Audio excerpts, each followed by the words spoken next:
Mike Sievert, the CEO, said he is happy with the Sprint customer response. What? How? How? The churn is awful. It's hurt their overall churn. It's hurt it so much that they choose to report it separately, right? Or they, consistently say it brings them down or whatever. I don't know. Did you catch that on the call? They said they can now effectively, competitively compete for 30% of the rural population today. I mean, maybe they know something.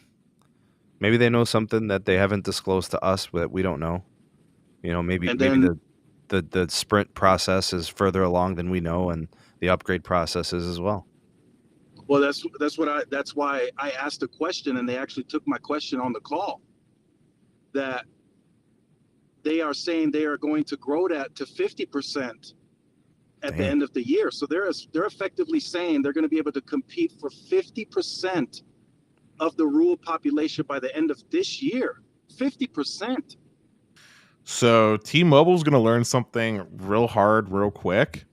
And that is, when you want to talk about loyal customers, the rural customer is the most loyal. They are really hard to get. Speaking for my dad, at the very least, I've talked about this before on the show, but he has had AT&T Wireless since AT&T Wireless formed into this world. And nothing is going to make him switch from AT&T Wireless. And I can think of many people that grew up in my small town where the first wireless carrier they got is still the wireless carrier they got to this day. Even if that carrier didn't even have coverage in the town at the time, they kept them.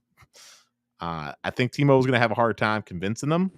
And I think T-Mobile's also underestimating just how much money is going to have to go into infrastructure. And I'm not just talking about like cellular infrastructure, but like the stores for support, the logistical shipping. Because fun fact, when you're actually in rural, FedEx and U.S. Postal Service don't necessarily go out there, so you have to think about the logistical aspect when it comes to return shipments to customers where there's no retail footprint, the training of employees, lots and lots of things that have to be considered when you're expanding on to rural America that I think T-Mobile is underestimating.